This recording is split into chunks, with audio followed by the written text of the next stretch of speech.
Welcome, and thank you for joining me today. I'm so grateful to have you here, sharing in this space of growth, healing, and transformation. If you've already subscribed to Loving Everything, thank you for being a part of this beautiful community. Your support means so much, and together, we're creating a space where love in all its forms can be explored and embraced. As you listen to this episode, if it resonates with you, I invite you to like the video and share it with anyone who might benefit from the insights we're diving into today. These conversations are all about expanding our capacity to love ourselves, each other, and the world around us. And if you enjoy what you hear, don't forget to explore my other episodes where we journey into love's deepest, most unconditional forms. Each one is an invitation to reconnect with the parts of yourself that are waiting to be seen, healed, and loved. So thank you for being here. Let's begin. Hello. Hi, Avery. Oh, I'm already wrecking things. You're good. You're not wrecking anything. Hi, Avery. How are you? Doing very well. How are you? I'm so great. I'm so excited to talk to you. I appreciate you making the time. I know even though you have a hair salon nearby, that probably makes you a very busy person, along with, I think you mentioned you have like 5 businesses. Yeah, we got a solid handful, for Yeah, sure. you have lots of things, lots of moving parts. You sound a lot like me that way. So in that regard, I really appreciate you making the time. Of course. And I want to get into it with you. Yeah, I'm happy to be here. Thanks for inviting me. You're welcome. So Avery, you describe yourself as an IFS coach, which is internal family systems. Sure. And an explorer of the mind and heart. What initially drew you to internal family systems and the work you do today? Such a great opening question. You're And like, how where much do I time you got? start? Right. How did I initially get into it? So my husband and I see a therapist we've seen for about 8 years. And I think he was the first person to kind of just get us started with IFS and just some of the framework and how it applied to our relationship, which was wildly helpful. And I sort of started to go down the rabbit hole of, okay, well, what is this? And exploring it more. And then I had a doctor who was my naturopath, and she started talking about IFS.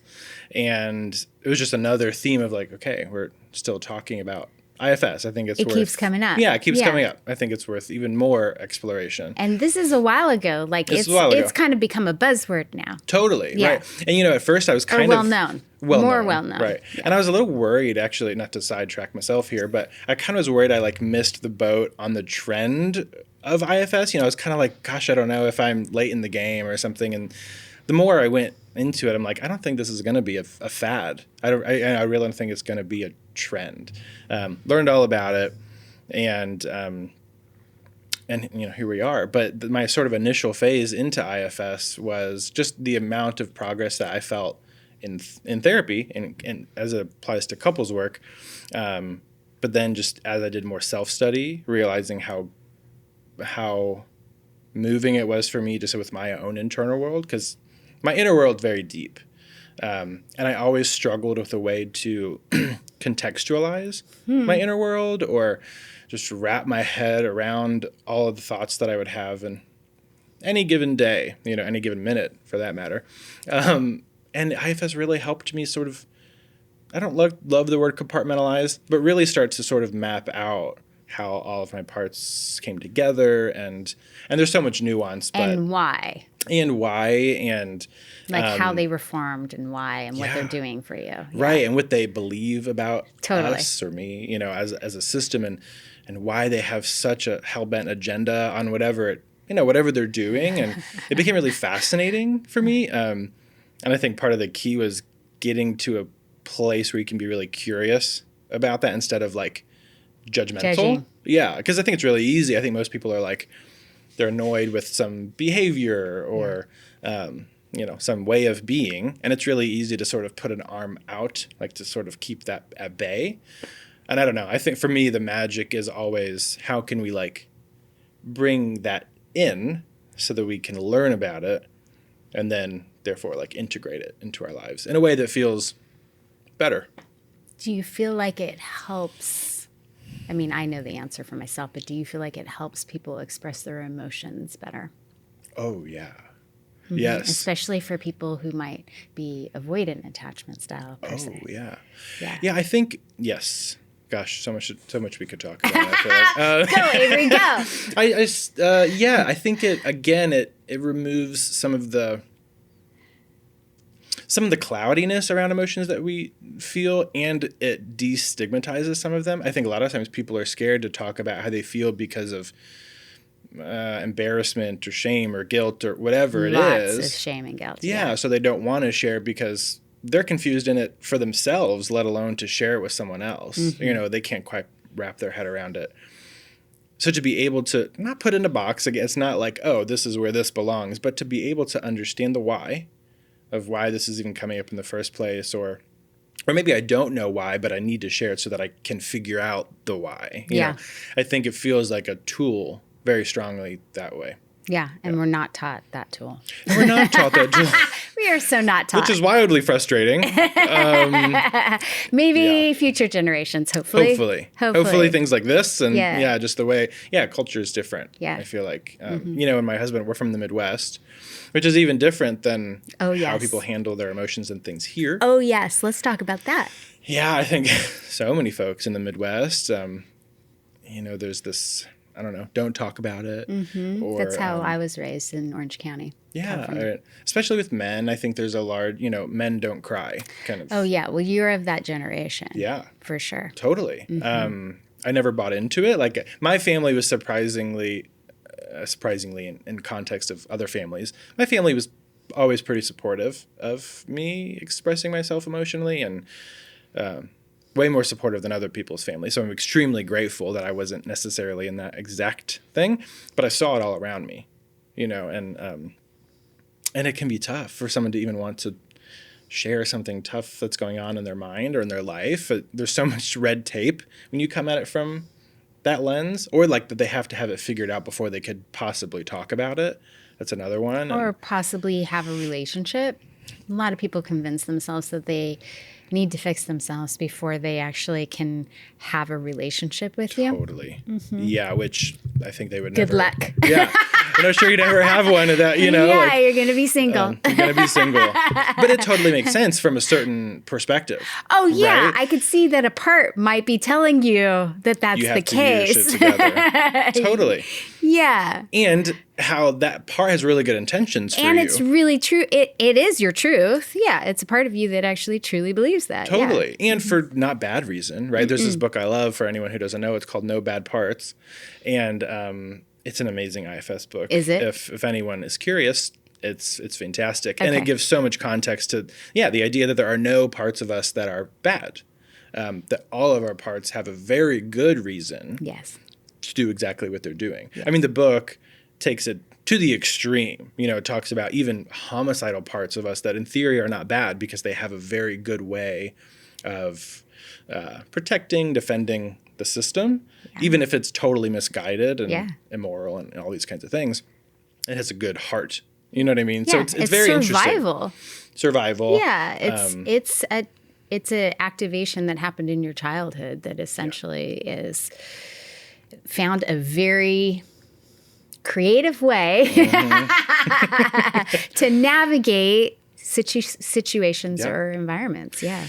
Yeah, it's found firm ground. Mm-hmm. This is something I say a lot. It's that part's firm ground to stand on, and when a part finds its thing, it'll go for it. And I think, it's funny that the more we push our parts away or don't befriend our parts, the more likely they are to really push back, really react. It's kind of like real people. Mm-hmm. If you ignore a person or their wants, desires, needs, they're going to react. They're going to rebel. Mm-hmm. And I think it's pretty much spot on with us and our internal world, from my perspective.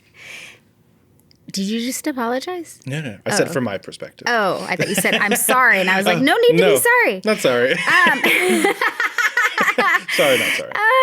Can you share your journey from mental health advocacy to internal family systems coaching? What pivotal moments led you there? Led you here? Gosh, again, these are such great questions. I used to be more of a life coach Yeah. back in the day. And that is a really misunderstood and widely diverse term. You know, It is. some life coaches really work on goals, Yeah. for example. Yeah. Some life coaches are essentially therapists. Yeah. And some life coaches do, maybe just like energy work. Yep.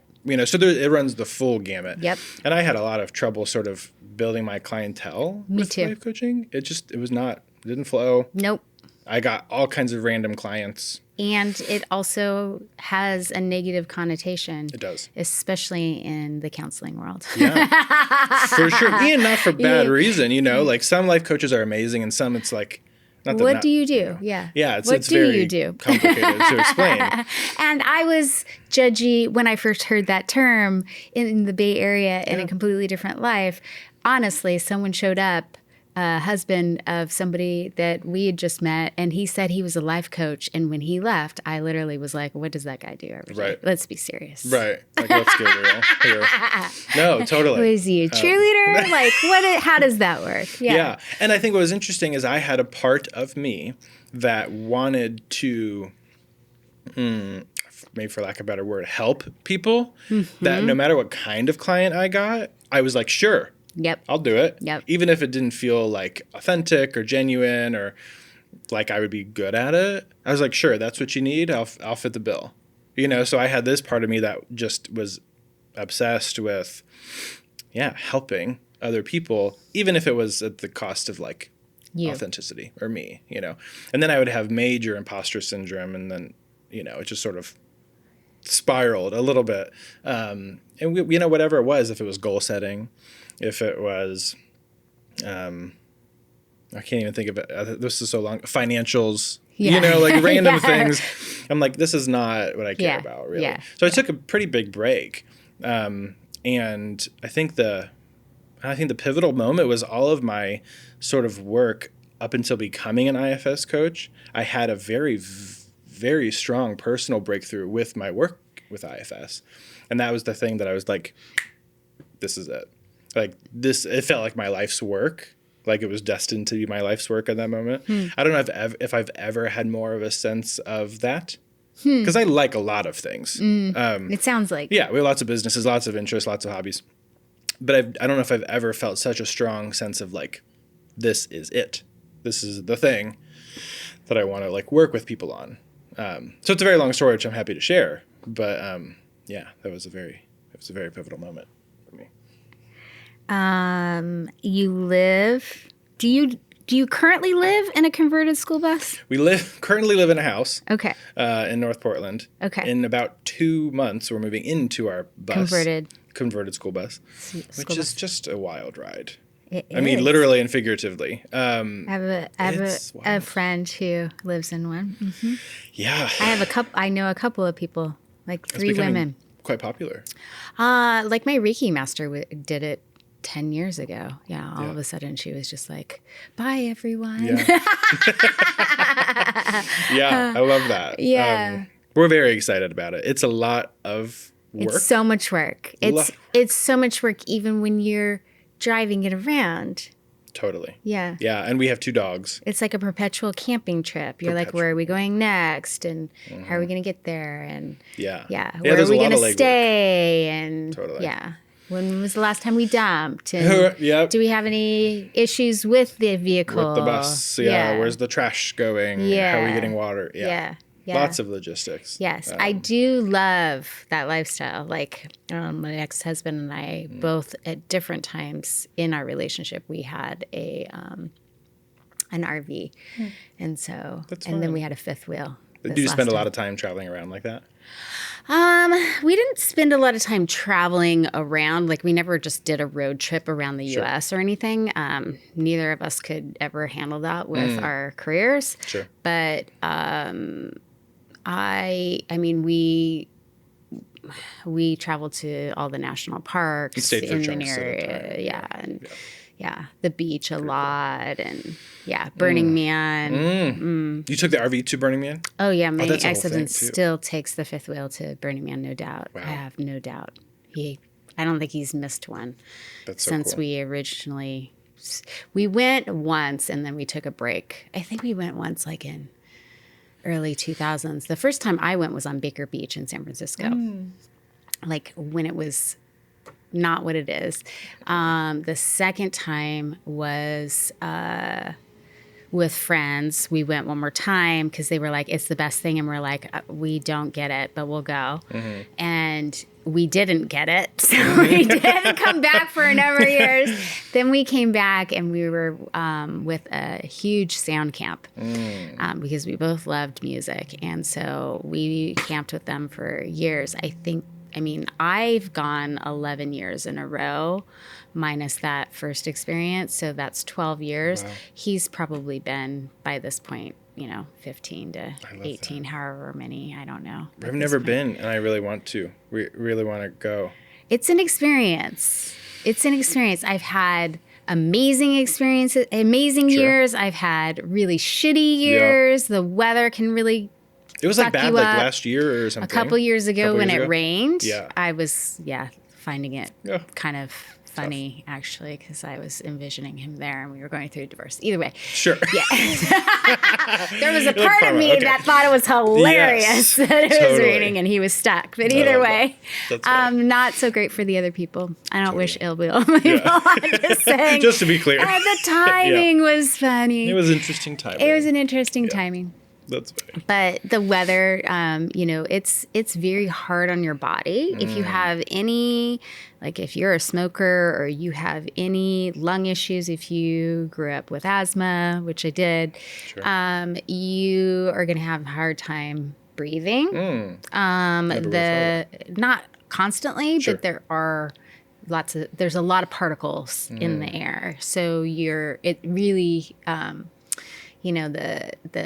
it's in a lake bed that is, God, I don't know enough about this to talk about this, but the point is, it's in a lake bed that's dried up, and the actual soil is, I'm probably getting this wrong, but let's just say it's really alkaline. I think it's heavily alkaline. Sure. And so like it cracks your feet if you wear flip-flops. Like you have to protect your feet. You have to protect, it starts to affect your lungs. Like a lot of people kind of, the longer you stay, you cough. So there's sandstorms and windstorms, and it's a whole thing. It's a whole thing. So you're out in the middle of the desert. So you're pretty far away from any help. I mean, it's not to say that there isn't infrastructure there, but if you get a flat tire or whatever, it's an issue. Right.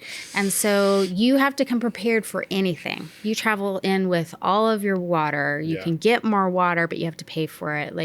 And you have to be there when you can get water. Got it. So it's a whole thing. You run out of fuel because you're running your generator or you're running your air conditioner because it's incredibly hot.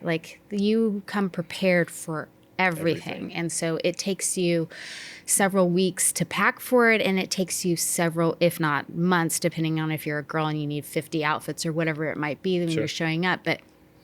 And then, it takes you 2 weeks to take everything apart, wash everything. Put it back, and it's an incredible process that people do. And then that's not even bringing things. I don't know why we're talking about this. Hey.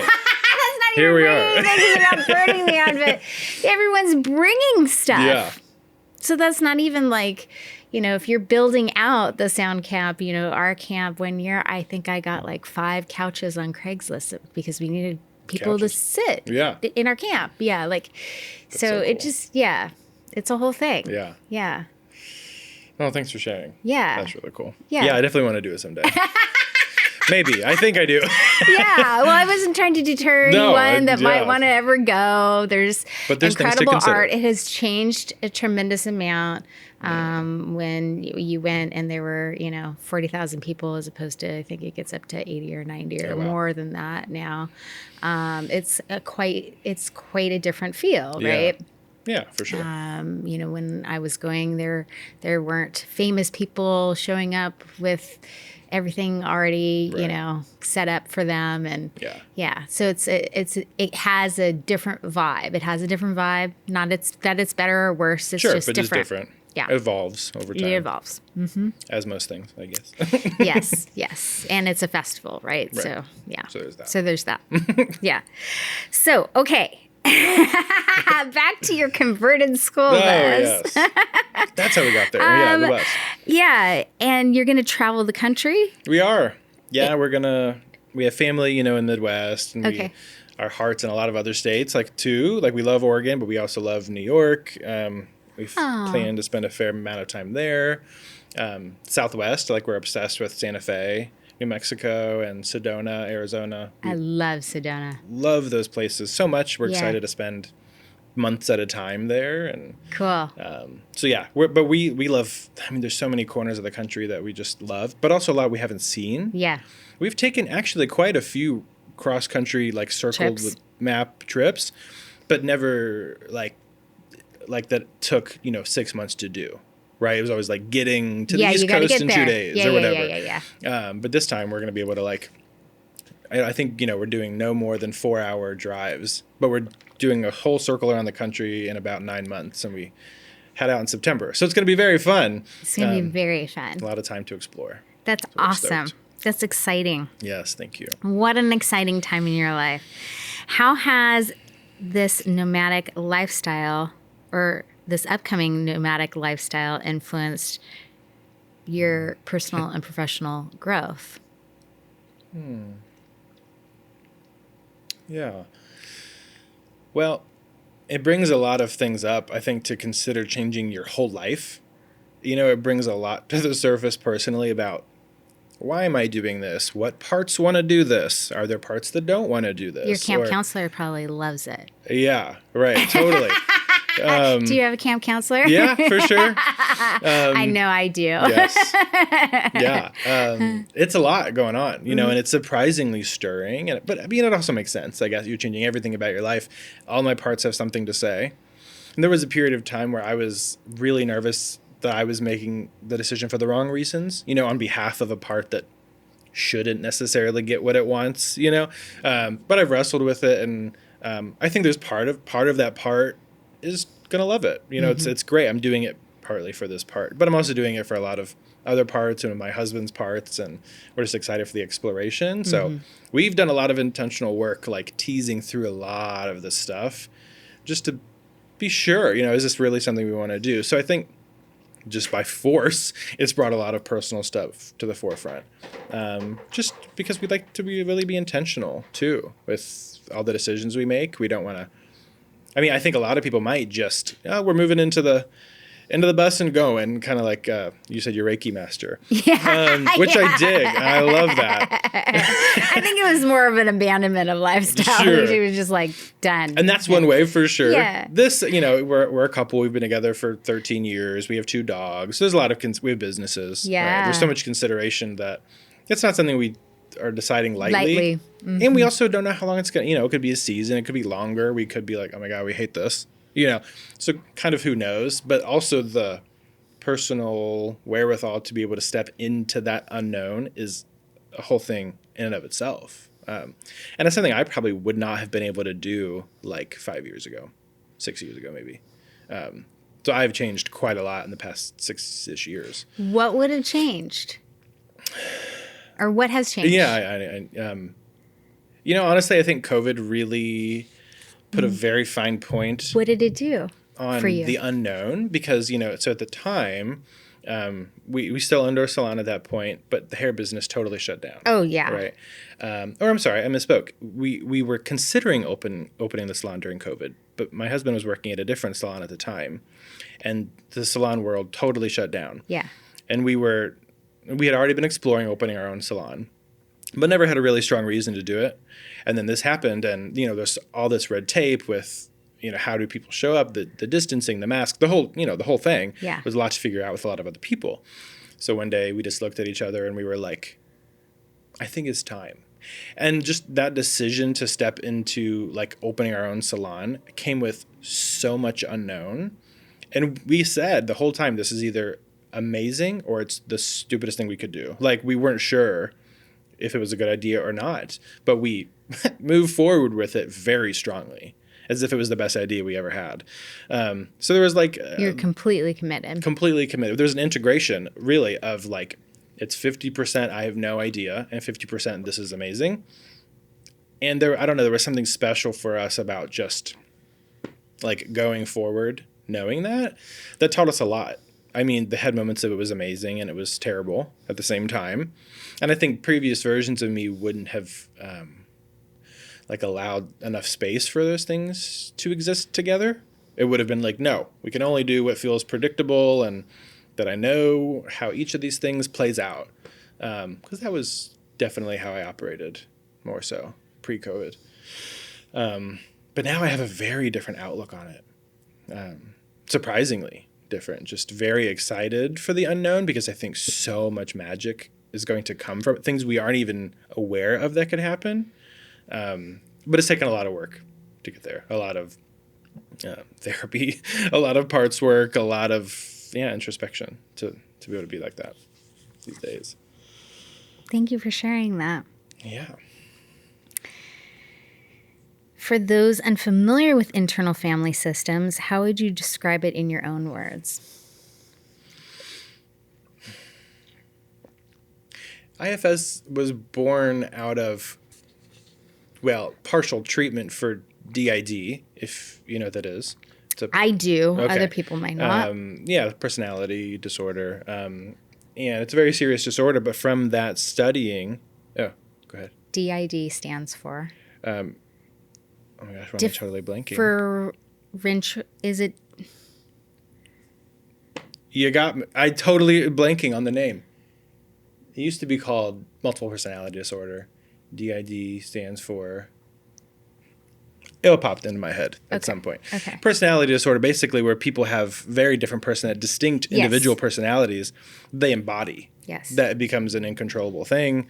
And it's really, it wreaks havoc on people's lives for sure. But from that research came the idea of IFS being like a sort of a low-grade version of the idea of that, the idea that we all have multiple parts with multiple personalities, with a set of emotions and totally different personality traits that all culminate into our ways of being. So I guess in my own words, it's a way to understand that we have very different opinions, even within ourselves, about a lot of things. Very about how conflicting. Very conflicting, how there can be so much internal tension in our own world, which can feel really unsettling for people because it makes us think we don't know what we want or what we care about. And I think it gives context to why we think certain things. I have a part of me that thinks this, and I have a part of me that wants to do this, and they're totally in conflict. So, traditional therapies, talk therapies, think of therapy from like a mono-mind place, meaning, if there's a problem with this one mind, we treat that one mind. Yeah. IFS is a non-pathologizing approach to having a poly-mind, having many minds in one. And I think for me, that feels like just a much more holistic approach to how we live. I think it's true. I think it's real. I think there isn't this one mind that we have to put all of our things through that filter. I think a lot of things coexist at the same time, born from trauma, born from how we were raised, born from things that people impose on us at a certain age, all kinds of things. I think parts are born all the time. I don't think there's a limit to how many parts we have. I think parts can have parts, and it becomes a very intricate sort of map. But it's kind of fun if you can get to a point where you're willing to accept whatever is there. I think it could be kind of a good ride,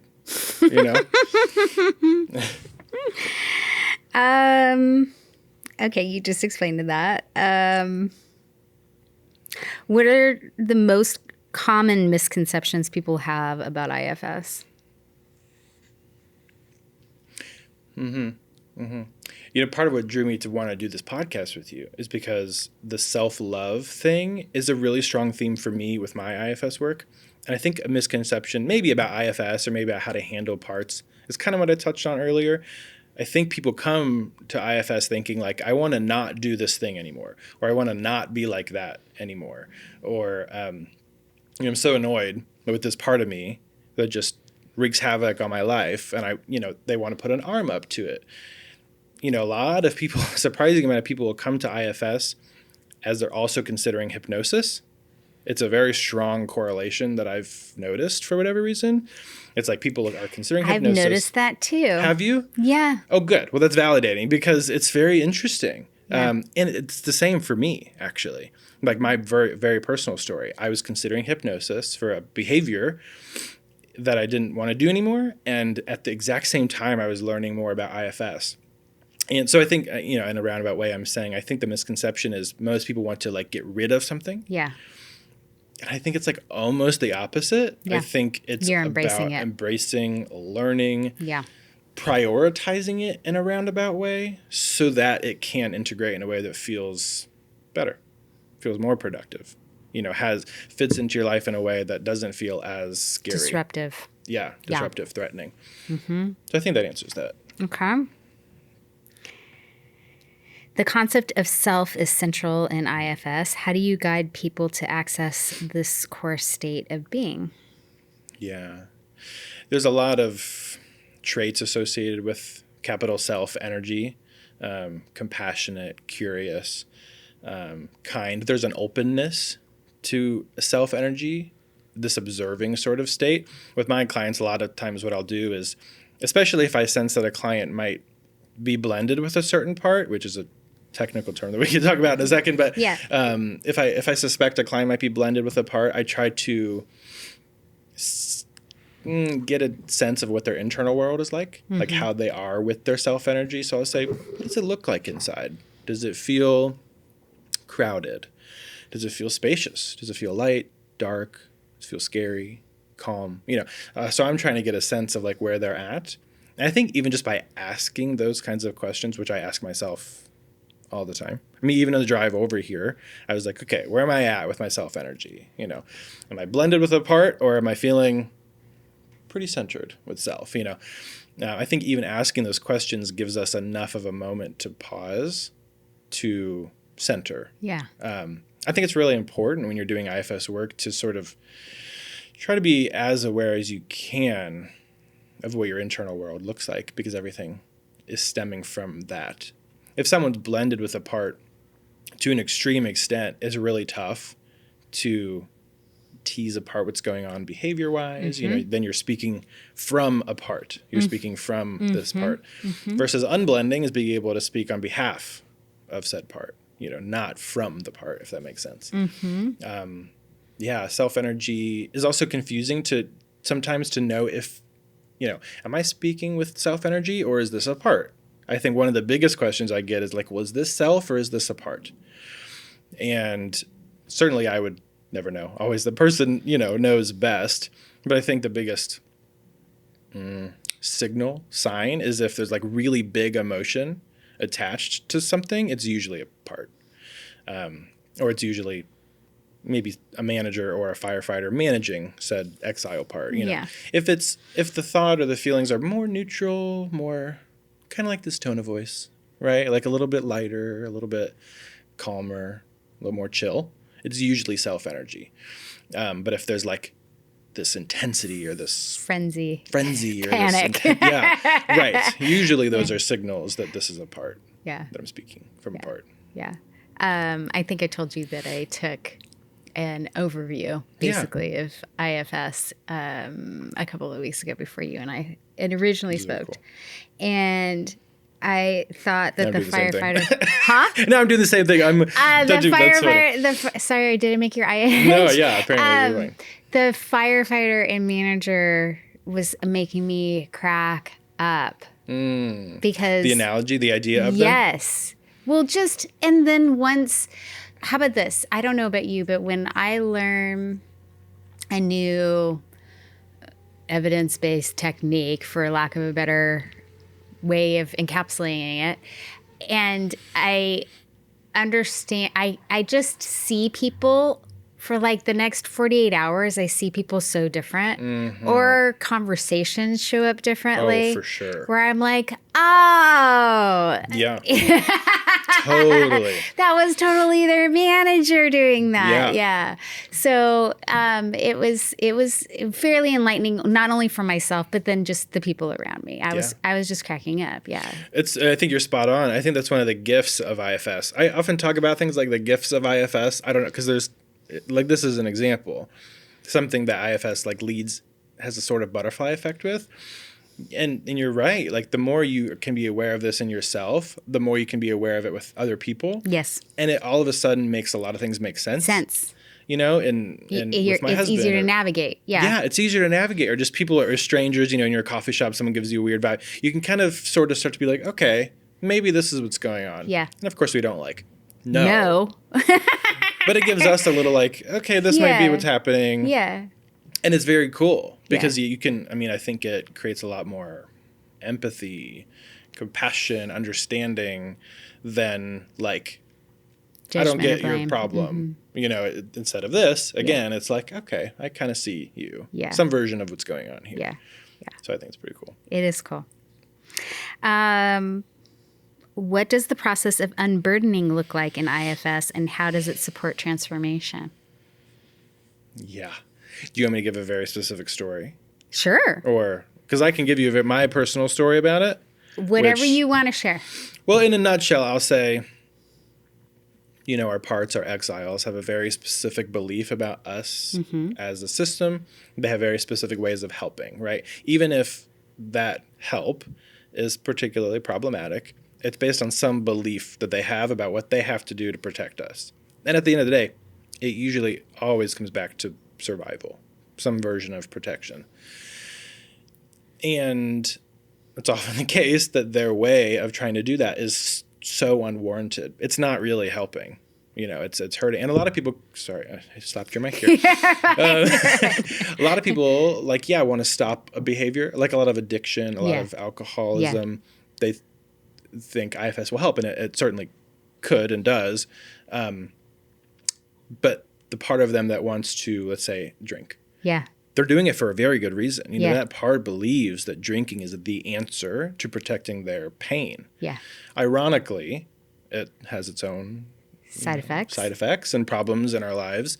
But from that part's limited view, it makes total sense. Yeah. So I think the process of unburdening an exile is essentially, well, I think you have to learn about the pain of this exile. I think most of us do not spend nearly enough time hearing from those exiles, or even before that, making contact with an exile is a huge deal, because I think most people might have this, you know, faint, vague idea of the pain, but to be able to like visualize the little person in us that carries this pain is a huge deal.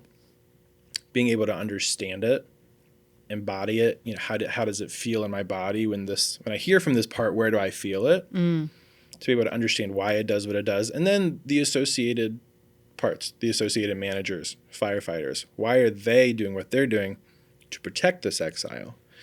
And then eventually getting to the point where we can reparent our exiles from our self energy, which sort of reassigns the roles that our managers and firefighters have. I feel like it's often the case that even if we have a manager that does XYZ, the manager really doesn't want to do that. It really wants to do something else, but it feels like it has to do this thing. So I feel like it's more often the case that as soon as the manager doesn't have to do the thing, it's like, oh, that's amazing. I can do this thing I actually want to do. So it's a really beautiful, like, dissolving of these rigid boundaries that our parts have set for us. And it's very powerful. So that's the nutshell version. And I can give you my personal. Please do. And this is the answer to your previous question too, about like my journey into IFS. And it gets personal, but I'm okay sharing. Please. But I'll keep it somewhat abbreviated maybe. Growing up, I had a relatively rough childhood. When I was very young, around 5, my dad left my house. My parents were divorced. My dad left the house. When he left the house, he said something to me to the effect of, "You're the man of the house now. You have to take care of your mom." And I was 5, roughly. And I remember it really clear. My mom has told me the story a billion times, but I also remember it. I have, sort of a vague whatever. Yeah, but, of course. It really changed me in that moment. I immediately took on this belief that I had to control and manage everything. I had to save the day, not only for my mom, but for anyone else. I also mentioned earlier that I had this part that would be a life coach, right? Yeah, help anyone. Financials. It was that. Yes. It was that part. Yeah. So, okay, back to where I was. So I have this part now that believes that the weight of the world is on my shoulders at 5, 6, 7, 8 years old as I get older. I was biting my hands. You were biting. I was biting my hands, my fingers, my nails, and my skin. Oh, okay, like nail biting. Nail biting, but it was also all down my fingers, all the parts of my hands. And it started around that time, and it went on my entire adult life. I could not stop. It was really bad my whole life. Like, I wouldn't show people my hands. I had no nails. I had wounds. I had constant infections all over my hands. And it was just such a compulsive thing I couldn't stop. I cannot wait to hear what you've learned about this. See where I'm going with it. Yeah. It was so strong. I mean, it got to a point a handful of years ago at this point where I was like, I can't do this. I'm like, I'm going to lose my hands. Like, it was so impulsive. I would bite my hands, and everyone around me would call it out. My mom would say, stop biting your hands. Or my husband would say, you're really biting your hands. And I would have almost no awareness that I was doing it.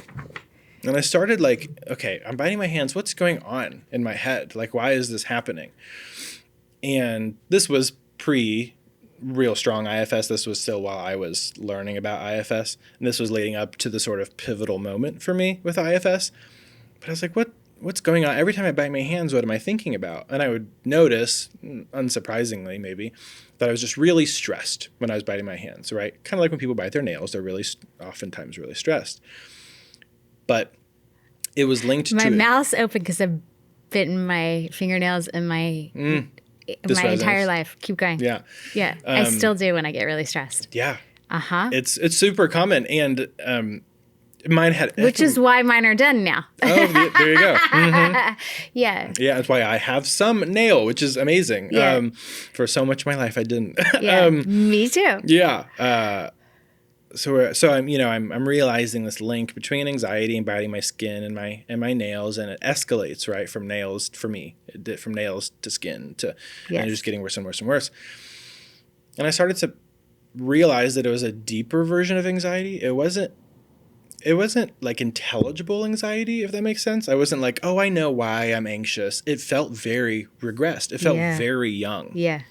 And it coincided with almost no thoughts in my head. Yeah. Like, I couldn't put together a sentence. And that was really curious to me.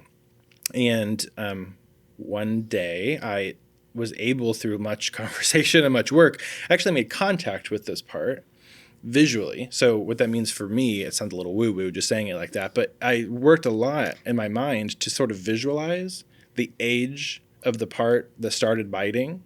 Yeah. How I looked when I was 5, or how I assume I look when I was 5. And I finally was able to put together this visual of what I looked like. And all of a sudden, it's maybe emotional just talking about it, I just saw him clear, plain as day in my mind.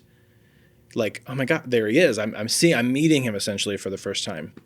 And that wasn't the super pivotal moment, but that was pivotal moment number 1 of like, wow, I can actually kind of talk to this part now. Yeah, it's your inner child. A version of my inner child. Yeah. I think I have many inner children, but we all do. But this particular version, predominantly a particular age, usually. This particular younger age, and then usually a teenager. Yeah. Yeah. So this 5-year-old, which I totally have the teenager part for sure, but this 5-year-old, we all do. Yeah, very true. That's why I was laughing at the manager and the firefighter. Yeah. Mm-hmm. Totally. Mm-hmm. So I made contact with him. I'm getting to know him. Months go by, yada, yada, yada. I'm cultivating more awareness, etc. Then I realized that this has this belief, this biting hands part, I'll say, has this belief that the weight of the world is still on its shoulders. But at that point, I was in my 30s. Yeah. And one day it was so bad. I was driving towards Sauvie Island. I was biting away in my hands. And I just realized that it was so bad. And I pulled over to the side of the road, like in the middle of driving. I just completely pulled over, and I had this very in-depth conversation with myself. But I said directly to this part, I said, you are 5 years old. You do not have to solve my 30-year-old problems anymore. And even if you wanted to, you really can't. You don't know what it's like to be 30. You're 5. And I said that to myself for like 10 minutes, and I never bit my hands ever again. Like, literally flip of a switch. It was not a habit I had to break, and it was a total emotional breakdown in the car. I was sitting there sobbing. And it was the most unbelievable release of pressure that I had ever felt. And I really feel like that part believed me. The part knew that I knew why it was biting my hands, first of all. It knew that it was trying to solve my problems. I think I was stressing about, rent or car payment or something, right? Yeah. And my 5-year-old's like, okay, how do we pay rent? But we know, logically, this 5-year-old does not know how to pay our rent. Hence, the sort of blank mind, it couldn't really piece together. It's like, okay, we got to pay rent, but like, wait, what's rent? You know what I'm saying? So it sort of had that really childlike energy. Yeah. And I would get stuck in these serious loops, and I would lose chunks of time. Like, that was another thing, is when I was biting my hands, I would lose time. Yeah. I wouldn't have memories. Yeah, disassociate completely. Totally out of your dissociate. body. Mm-hmm. And in that moment, all that work had come to a head where I was like, you don't have to do this anymore. And that was it. And a part of me gets really self-conscious to tell that story only because it seems so black and white. But I'm talking about years of work leading up to that point. Complex. You're a complex human being. It's complex, yeah. And it's that was in that moment I was like, whoa, there's something here. Yeah. And that was the moment for me where I was like, IFS is my your thing. Yeah. It's your thing. Yeah. So I would say that's like unburdening. To answer your initial question, that's like unburdening an exile. I told it it did not have to do that job anymore. And since then, I found really cool new ways for that part to still be in my life, but in a totally different way. Give us an example. Like play. I mean, which sounds maybe too reductive, but 5-year-olds, what do they do best? Generally speaking, they play. Not really me as a 5-year-old, because I was just kind of a different kid. Yeah. But I think nowadays, like, I can be like, now you can really help experience what play is supposed to be like. You can contribute to my life in like lighthearted, playful, silly, joking kind of ways, and not be so serious.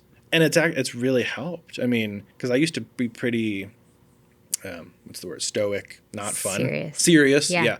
I was a very serious kid too. Yeah, very serious. And then I'm like, no, I don't I'm a pretty serious person in general.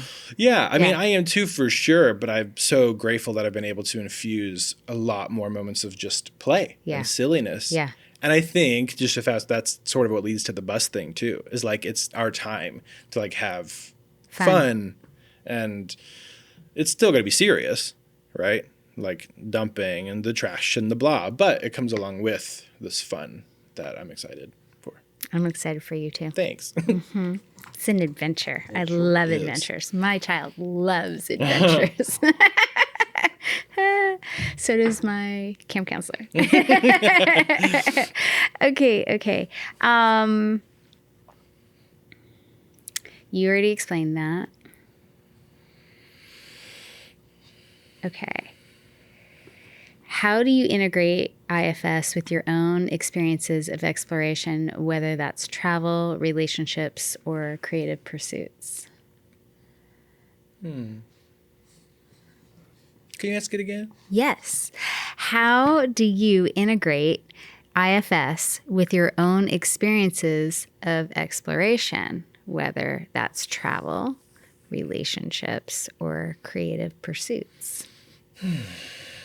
Yeah, I think nowadays it feels the idea of IFS and working through all that stuff in real time feels so important to me that it really bleeds into a lot of moments that I have. I mean, even in this moment, talking to you, I have sort of a constant negotiation with parts about what's coming up. And, so it's really into that sort of way. the awareness is really integrated, which for me feels really special because I can bring my whole self into most everything that I do, even if it feels a little,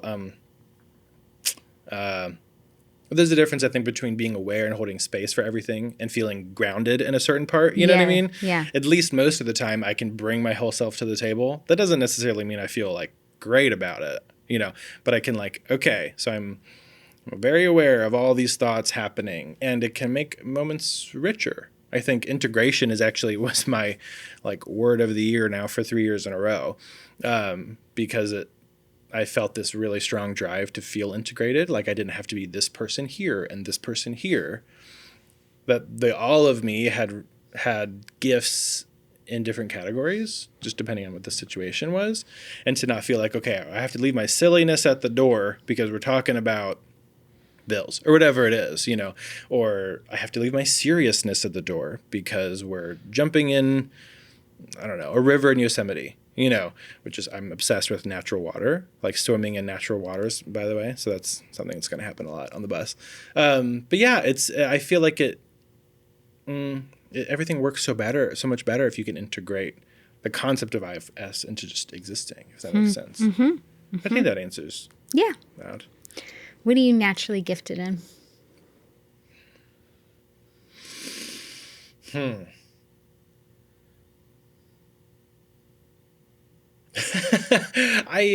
me think about that for a second here. Am I naturally gifted in? My first thing I just thought of was creativity. I think I'm fairly creative, but I think that creativity has looked very different. I mean, I think the bus is one version of creativity. It's a lot of work, but it's also a creative outlet. I also went to school for music, so like opera, and that I was, you know, very heavily involved in music. Do you sing? I do. Yeah, not so much these days, only because, well, that's a whole thing. But choir is like choral music is where my heart is. I was in choir. It's not so much like solo operatic singing. I mean, I love that, but my heart's more in choral music, and I have a dream of having my own choir one day. So it's sort of on the back burner, but it's still Come very back much to my heart. Portland. I mean, Create it'd an be a great place. acapella group. There's a lot of singers on the West Coast. Yeah, so I do sing, but yeah, I think creativity. You know, there's creativity there. There's creativity with business. I think everything we do has threads of creativity, even if it's serious. I think people conflate like serious things and creativity. I feel like people think that it's either one or the other, and I don't think that's true. Even just how we talk to our clients at the salon, you know, there's sort of an art and a dance about how you communicate things that's creative. So I think that's my answer. It's creativity. What do you love doing more than anything else?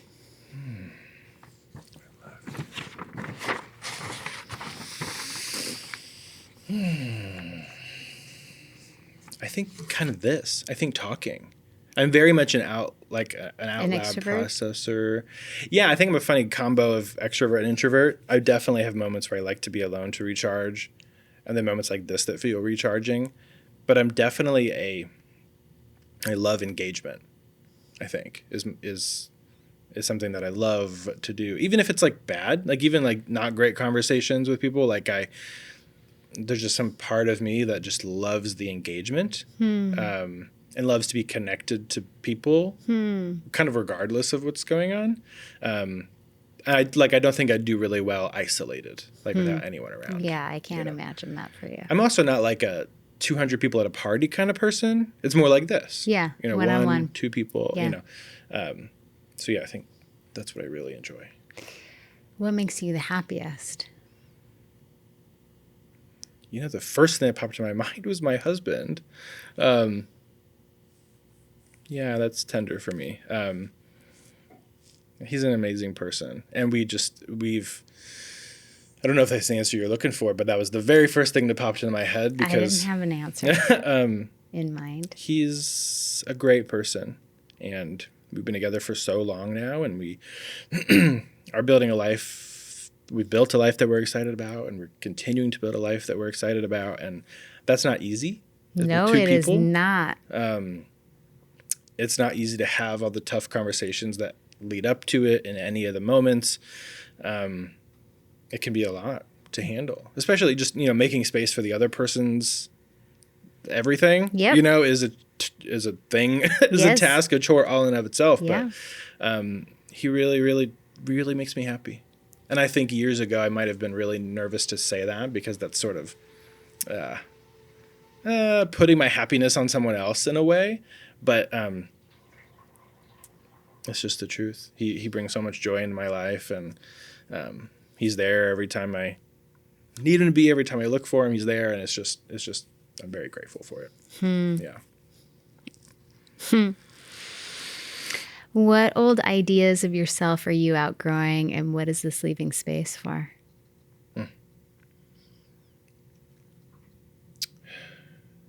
Yeah, old versions of myself. I have a version of me that was very calculated, very planned, very type A. Not that I'm not type A now. I don't even know what type I am these days, but Yeah. I very much operated from a planned place. And it was mostly out of fear of the unknown, right? If I can control it, then fantastic. Yep. If I know exactly what I'm walking into, then great. And I don't know. I'm so fed up with that these days. Almost the other end of the spectrum. Although I'm working to come towards center, because I don't think it's necessary to go completely to the other side. But I sort of reject and rebel against things that feel too planned, that feel too rigid. It just feels really unsettling more to me these days. So I think that makes room for moments of unexpectedness, unexpected joy, unexpected fun. It can also make room for unexpected problems, tragedy, sadness, sorrow. But that's one thing that I'm really passionate about is, I could live this sort of planned, expected trajectory life thing, and I might know more or less what's coming. It might not be like amazing, and it might not be terrible, but I kind of know what's going on. I think the zone that I'm really trying to step in these days is the vulnerability to experience the high highs, but I also know that means I have to have the vulnerability to experience the super low lows. I don't know if it's that black and white, but for me at least, it feels like track A and track B. And track A is the certain track, and track B is like super high and super low, but it's always something. It's, or somewhere in the middle, right? But it's more of a diverse life experience and less of, a planned, rigid box. What are you still working on healing? Yeah, that 5-year-old part who I call Albie, that was my nickname growing up. Albie still carries, for sure, I'm still working on the burden that he... Yeah, it's not like we can solve it. Totally. And it's not like it ever goes Completely. away. No. Yeah, it's just learning That's creative... not the goal. That's not the goal, right. No. I think it's continuing to give him attention. I think that's one thing I'm learning right now is, I think maybe at the beginning I thought, great, check. Yeah. Good. And I think now I realize, right. I took care of you. You're fine. Yeah. But now it feels like, no, like we're just in a different chapter now. Yeah. I think I need to reparent him different all the time. Yeah. And that always looks different, feels different. And, old beliefs about not only him, but when I was a teen and the kind of responsibility I had and what that meant for me as a person. Like I started working when I was 13 or something like that, and pretty much had to buy most of my household essentials at a very young age, deodorant, shampoo, of the like. So that sort of created this belief for me, that I have to above and beyond. I'm the only one who can take care of myself, and not only that, but I have to take care of everyone else. That played a really large role in my life, and I'm starting to also push back on that even more, which I think sometimes can make me seem really dismissive or I don't care about things, as compared to my old way of being. I might be more that's your problem. I don't know, which is a bit less how I used to be. It used to be more cool, my problem too. Let's figure it out. And I'm a little less like that this day in a way that feels good. Yeah, there's a lot of moments in my life that felt very traumatic, I guess, for lack of a better word, just things that really influenced the narrative that I had about myself, and a lot of painful moments. And I don't want to like forget those moments either, I think is a big thing. Again, I don't want to push it away. I really want to be able to like embrace all those things because of what I know is on the other side. But I mean, it's painful. Mm-hmm. And it's not like, oh, great, let's come on in, join the party. You know, it's like really tough to be willing to explore those really painful moments. Agreed. Yeah. And I think very beautiful if you can. Yeah, it makes you a better version of you. Yeah. Yeah, which I think is the goal. I'm But pretty sure it's some version not of the goal. everyone gets that goal, which is fine. Totally. Let's see. Actually, can I make a comment about what you just said? Yes. I think trust, I think, is the goal. I think for a lot of people, they don't necessarily want to grow. They want to feel like they can trust themselves more, which, I mean, arguably is a version of growth. I love that you're bringing this up. But I think that's a big portion of it. I agree. Yeah. Yeah. Why people don't change. Yeah. Yeah. Yeah. I think they think they don't trust themselves to make the right decisions, or kind of like what I said about the bus thing, right? Like, am I trusting, am I making this decision for the right reasons? Yeah. You know, but I think learning to trust our parts and having our parts trust us in return, and having this sort of coalition of trust, which I've never said before, but I love it. I think is really... Let's trademark that for I you. think I'm going to. You heard it here first, folks. Yeah, I think that's like what people really want. I think from that can create a lot of safety and room to grow. But I don't know if that's like most people's initial reason for personal growth. I think in all the personal growth work I've ever done, all the conversations, it's like they want to feel grounded in themselves. Yeah. Even if shit's hitting the fan everywhere. Yes. They just want to feel like, okay, I have a toolbox. yeah. I can soothe trust myself. where I am. Yeah. Totally. So just to add that on. Let's see. You covered a lot of this. Okay. How do you feel we can incorporate more love for ourselves and for the world around us? Something I'm very passionate about these days. I think we've talked about it in ways, right? I think there's such a big shift from the arm out to welcoming these things in. I think that goes for the parts of us. I think it goes for the parts of other people. I think it goes for different opinions. I think it goes to different ways people think about things. The opposite of division.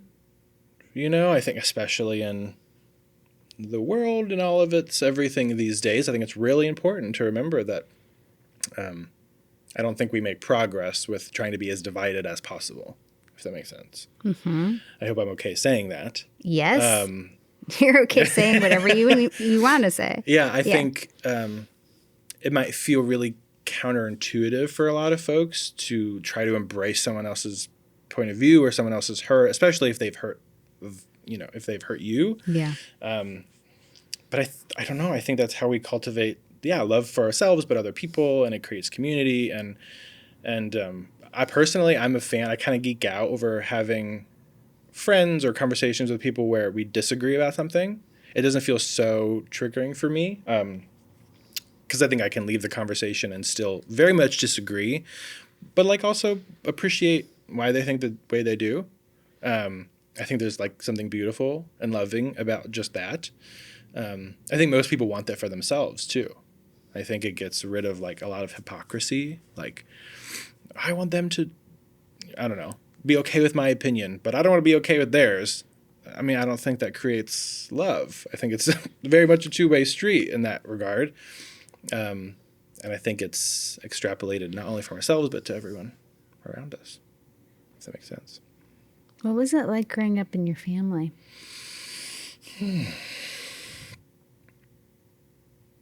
Tough in moments. My parents were divorced at a very young age, like I mentioned. My mom was always there for me. My mom and I have a very good relationship even to this day, which I'm very grateful for. My dad, not a great person. I don't really have a relationship with him at all. We've had intentional conversations about that, and more or less I've decided I just don't want to have him in my life that much. And yeah, that caused a lot of tension growing up. I had to mitigate the chaos of my life, with things that I could do, like working, right? Or I was constantly at school. I was the director of, musicals and church choirs and all the things to keep me busy. Mm-hmm. A lot of times I ate alone. I had my basement room was like a mini apartment. I didn't really spend time with my dad, and because I lived with my dad at a certain point, and my dad and his wife, my stepmom, and my stepsister, I didn't really spend much time with them. I kind of just did my own thing. I lived with my mom until I was 8, and then I asked to live with my dad, which was a huge, I think, slap in the face for her. And I don't know if I regret it because I did it for my reasons then, but it was an interesting decision. I think I was craving maybe more stability, and I think I saw that in my dad more, just to have it sort of ripped away more than I expected, if that makes sense. So it was very tumultuous. A lot of beautiful moments too, obviously. My mom and I really have been close my whole life. We've been friends, I think, more than a lot of kids and their moms, which I'm really grateful for. We talk almost every day now, which is amazing. But yeah, a lot of tenderness, a lot of struggle. Grew up very little means, not much money at all. I think that was something I saw in my dad, was theoretically more money maybe than my mom, but that really wasn't true. It didn't end up being true because I ended up having to buy a lot of my own stuff anyway. So it was very complicated to navigate at such a young age. And you mentioned that it was ripped from you. What did you mean by that? I think this idea that I was going to somewhere that was secure or stable. I think as an 8-year-old, I think I saw, I don't know, money, a new sister on the way, all these things that looked like stability to an 8-year-old, just to be faced with the hard reality that actually it isn't. And I think that's the ripped away. It's like the floor removed from under you. Did you feel like you were a part of that family? Or did you always feel like, No. You didn't feel accepted? Yeah. I felt accepted by my mom, for sure. Yes. But not my dad. But not your dad and his family. Yeah. I have a relatively good relationship with my sister. She's much younger. I mean, she's 8 years younger than me. But we have a good relationship. But no, I didn't feel a part of it. No, I always felt like an outsider, which is not something I know if I've ever said out loud or really owned. Really? I didn't feel like I fit in with them. Yeah, or wasn't accepted or wasn't part of that family. It was kind of like I was a roommate, I did my own laundry. You know what I'm saying? I had my own life, but in the basement, and then they had their own life above in you. the living room. Yeah. Very. So you were lonely. Yeah. And did you live there all the way up until you moved out to college? Yeah, to college. I did. But I was always like, okay, I got my car early, right? I'm going to drive because that means independence. Yeah. The second I can go to college, I'm going to go to college. I would stay at the school until 7 p.m., until the janitors are kicking me out kind of thing, So that was always would be in my car all the time. And a loner in a way, but I was always had that person, I had boyfriends in high school and stuff like that. And was always close with them. They were my chosen family. I was always very close with whoever that was. And didn't like to spend a lot of time alone that way. Yeah. But generally speaking, never felt like I fit in with that family. Huh. Which was tough. Yeah. I'm hearing that. Yeah. So Thanks for asking. You're welcome. What was your earliest memory of love? My earliest memory of love. Do you remember who it was with?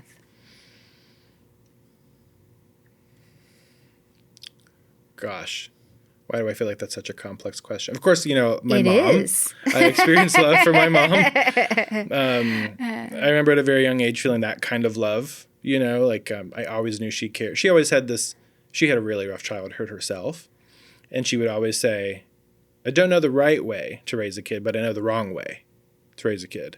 I love that. I love that too. And I think at the heart of what she's saying is like, I'm going to do the best I can because I love you. So I think that felt like love. And I always appreciated that transparency. Like, I don't know, maybe I'm not a parent. I feel like that might be hard for a parent to say to their kid. I don't know. But she was just so like, this is me. This is where I'm at, And I always appreciated it's great that. Awareness to say to a kid. Totally. Because it's realistic. Totally. I went through this entire period of time. I think my daughter must have been, in a stroller, basically. But I think there was this distinct pivotal moment when I asked my dad a question and he didn't know the answer. And I was in my 20s by then, and I was so dumbfounded that he might not know something. Right. Like what? How do you not know? Yeah. Because he has always been all-knowing. Yeah. Even when he didn't know, he would take over or know more or find out more, So he was fairly dominating, still is. And so, when he said, I don't know if at that time he was just irritated with my question, didn't want to answer, right. or if he really didn't know the answer. But I remember just being like, how do you not know? You've always known. Yeah. Do you think at that moment you appreciated him more for seeing him maybe as this more infallible person, or were you kind of just more confused and like that doesn't track? I think I was, or something else. I think it was something else. Yeah. I think for me, it I felt more educated. Like for me, I was in my early 20s, so I was like, how could you not know? Like it feels like maybe a basic question. I think it was a fairly basic question, but yeah. You wanted his perspective. And he was like, I don't know. And I was like, how could you not know? Yeah. So for me, I think it was a turning point because my mother didn't go to college. I am, besides my father, the most educated in my family. And so, not that I looked down on my two siblings because they didn't choose to pursue it, but it has definitely shifted my relationship to, not that it already wasn't, but it has shifted my relationship towards my family or with my family because they come from it from a standpoint of I am educated, and so don't be lecturing me or telling me what you know because you don't know more than me, right? So you might have a part that you know better than I, but you might have a part that feels like maybe a little like, I don't like the word superior, but kind of like, I'm the educated one. And even if self knows like, we'll take that, we'll integrate that with everything else, take it with a grain of salt in moments, but it makes sense to me. Mm-hmm. Yeah, I think I'm the first person to, I can't remember. I think my mom and dad, I think they both got their GED after high school. I think I'm the first person to have to graduate high school and then go beyond, just sort of in a lineage. But yeah. What's one social cause you're passionate about?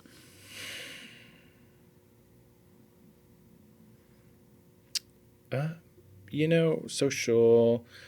The first thing that popped to my mind was gay rights, queer rights. I don't know if we'd classify that as social or not, but obviously I'm gay. I have a husband, and that means a lot to me to be able to be married, for the rights of queer folks to be protected. And I think that's a big, I think it's really important. I also think it feels really tough because as a person, we only have so much control of how far it goes up the chain, right? So I think so much of how those things can be protected is in our individual interactions with people. So I think that's another reason why, like, I'm so passionate about the clashing of opinions thing, you know, being able to accept other people's opinions, because I think that's the level that we make a difference, is like in our personal interactions with people. We might not be able to change policy by ourselves, and sure, we can protest and we can work on that with other folks. And that's very impactful. Actually, our therapist, he was a huge reason why gay marriage was legalized, which is really cool. What an awesome person to be able to work with. Totally, Yeah. right? So there's that level. And I think another level is fighting for these social causes just person to person, Yes. you know, and not turning a blind eye if you see someone discriminating against a trans person, a gay person, whatever it is, or anyone for that matter, any color, you know. So I think there's that, like the diversity and inclusion and that whole thing feels really important to me. Yeah. Yeah, there's more I could say about that. It's tough in a climate that might feel more torn apart than we'd like. Yeah. I think it feels really I think you're tough. articulating it really well. Oh, well, thanks. Feels like a lot of red tape, but you know what I mean? I think it's important Without and deep tricky. diving into politics. Yeah. Yeah. Because there is, there's only so much we can do up there, Yes. you know, but down here we have a lot of impact, just how you treat the barista at the coffee shop. You know what I mean? How you, whatever, you know, I think a lot happens there. Yes. That probably matters. Even I don't want to more. say more, but maybe. In some ways, Yeah, maybe more more. than policy, Yeah. right? Yeah. There's this whole sort of queer dialogue about, it doesn't really matter what they do. We're going to stand together, you know? And I think that's really important. Yeah. So yeah, in ways more important for sure. What's one thing you wish more people cared about or talked about more frequently?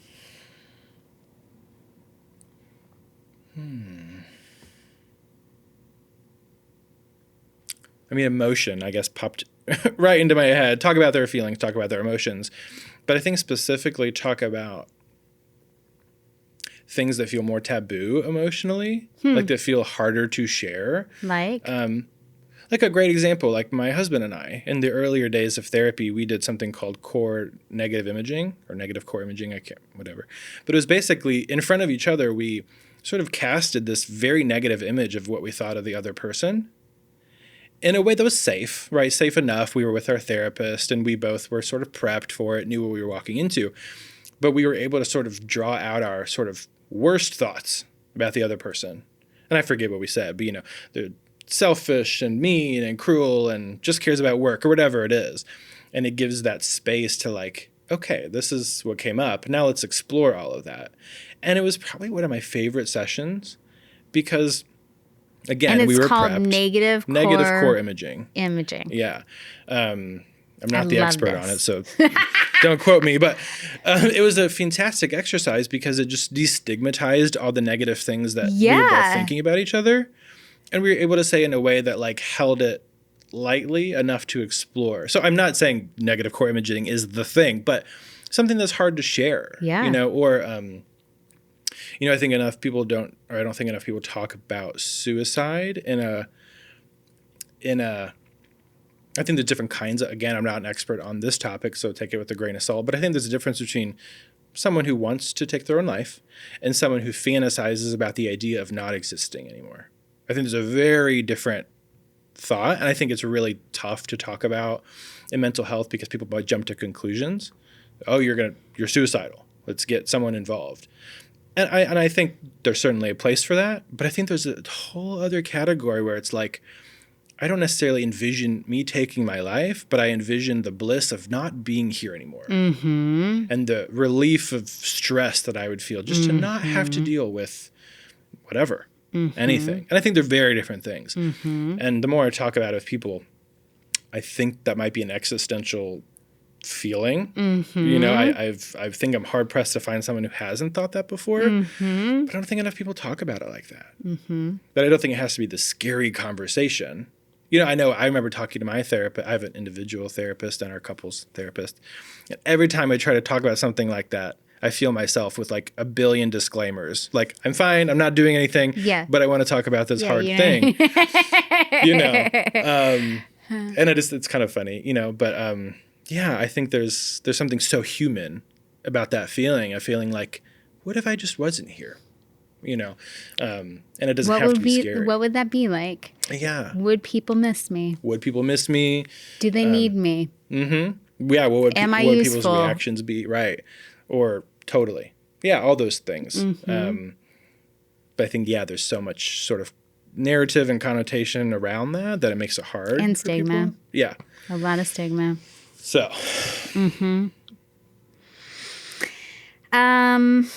If you died, here's an existential question for you. If you died but could come back to Earth for 5 minutes just to experience one last thing, what would it be?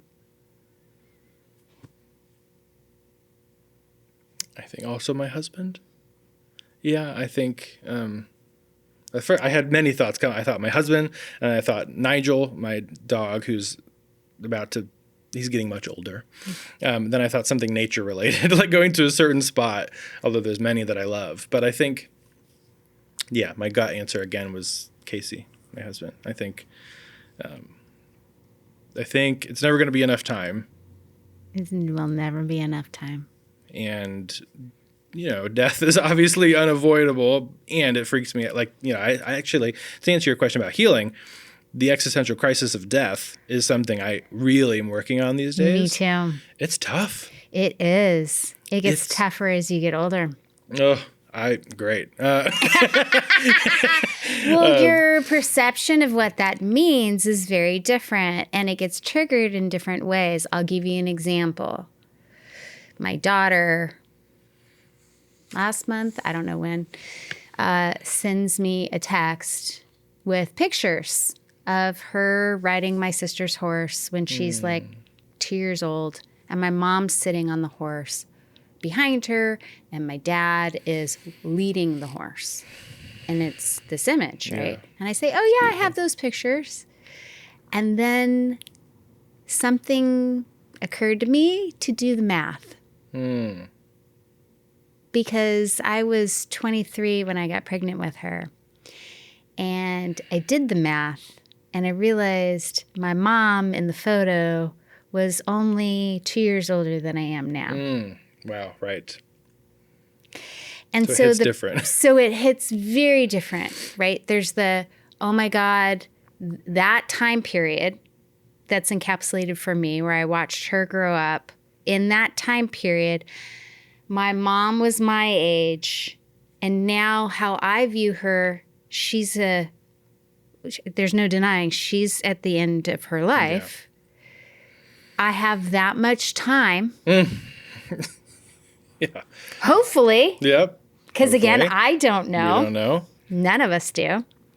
And then there's the visualization of the picture of my mom at that age and me comparing who I am now at that age. Then there's the perspective of who I thought she was.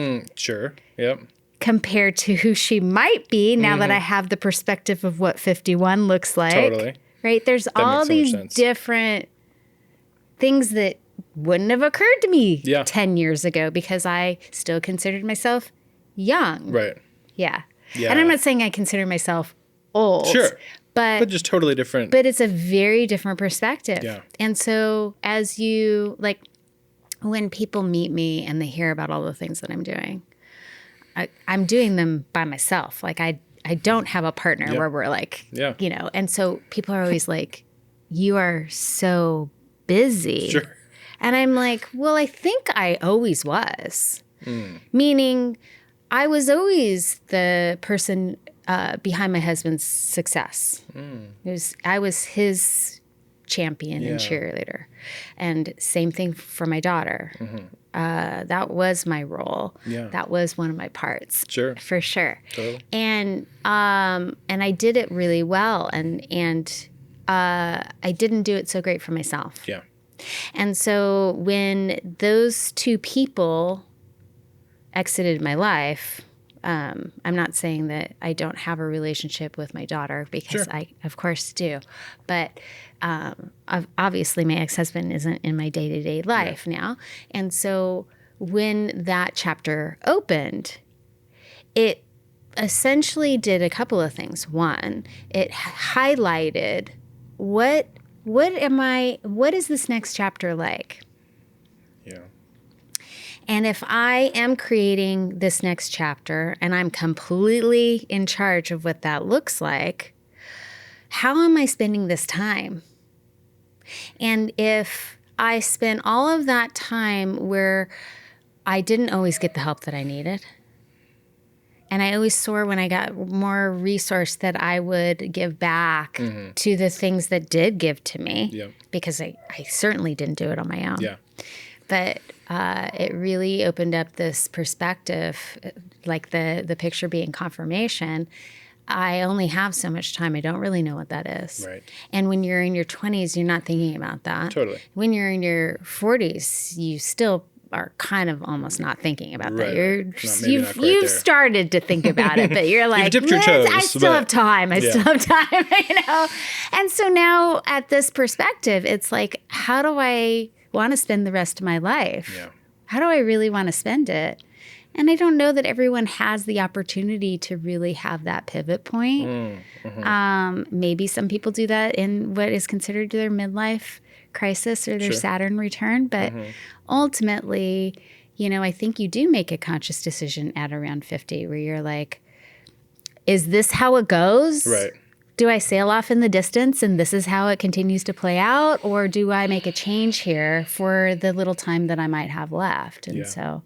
Well, I think that's a bold, courageous, choice. I think a lot of people might not do that, right? I think they might, here we go. I've done that my whole life. Right, yeah. That's just kind of who I am. Yeah, I mean, there's plenty of folks that would feel more comfortable just coasting. This is what I got. This is where I'm staying. Yeah. And I don't think there's anything morally wrong with that, right? But I think it's a very bold, courageous, enriching choice to be, okay, well, what do I want?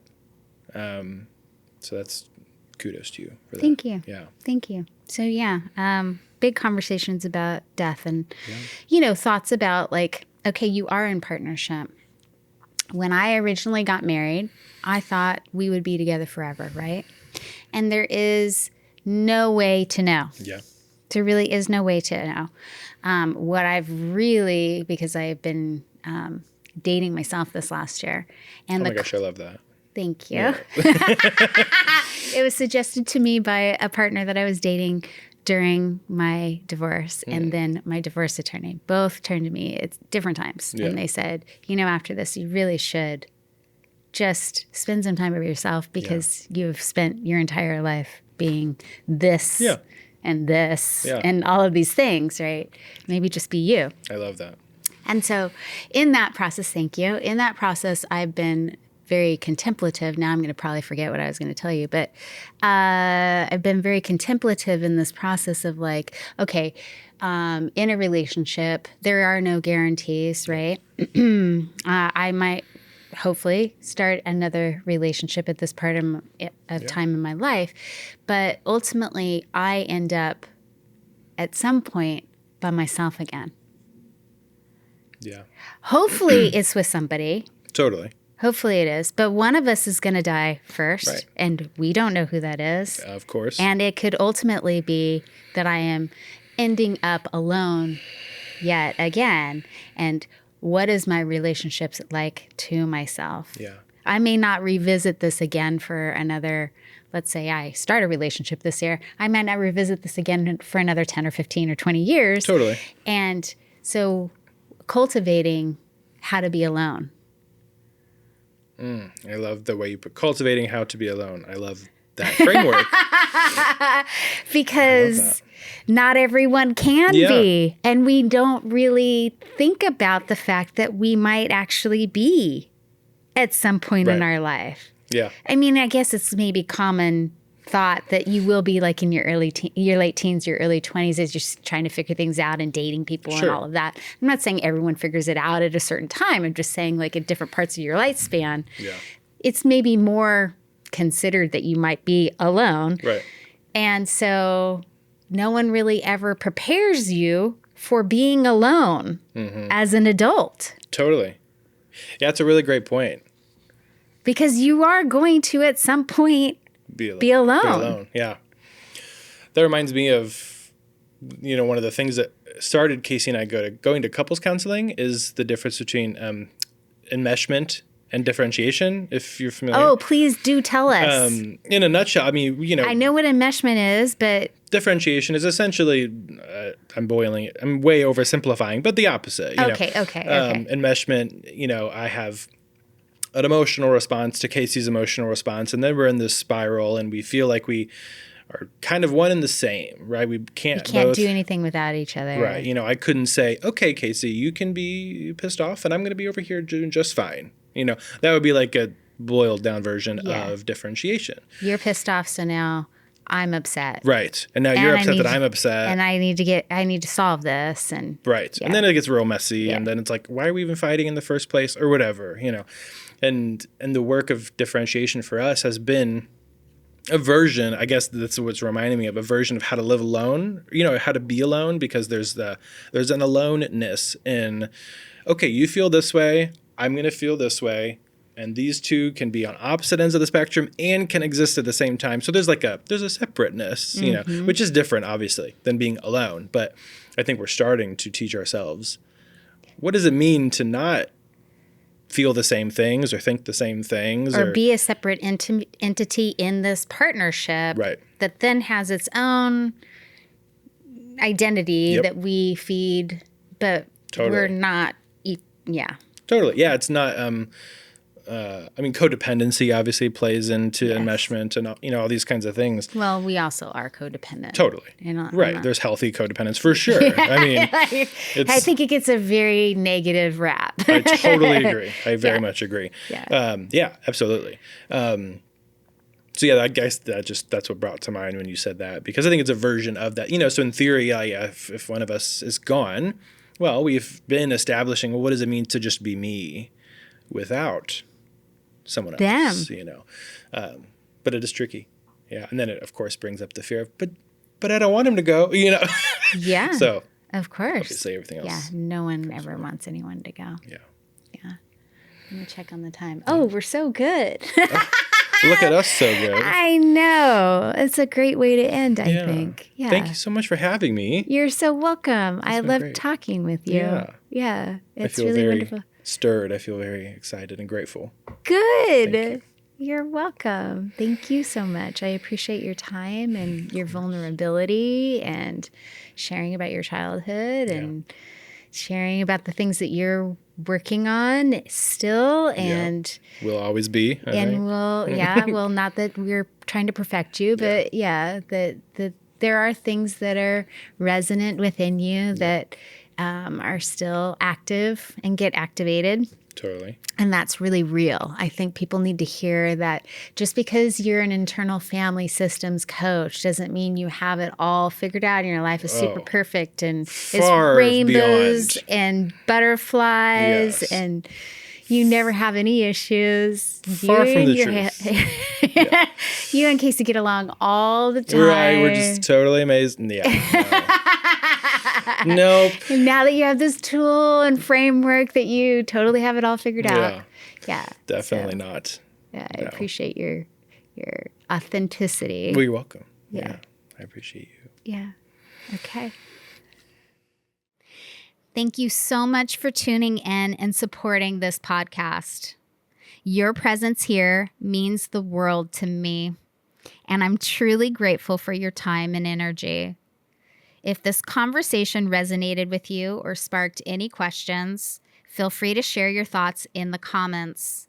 I love hearing from each of you. Your insights, experiences, and curiosities always enrich this space.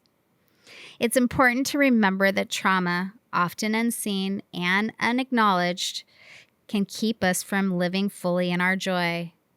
Through my intuitive healing process, I help release the weight of generational trauma, empowering you to reconnect with your true self and experience life in greater harmony. If you feel called to explore this deeper work, I invite you to book a one-on-one intuitive session or even embark on a personalized journey with a Phoenix immersion, a 2-day retreat designed to support profound transformation. You can find all the details below. For those who've liked, subscribed, or left comments already, thank you from the bottom of my heart. Your engagement means everything, and I'm deeply grateful for the connection we're building in this community. If you haven't subscribed yet, please consider doing so. I'm excited for all the healing and transformation we'll continue to explore together.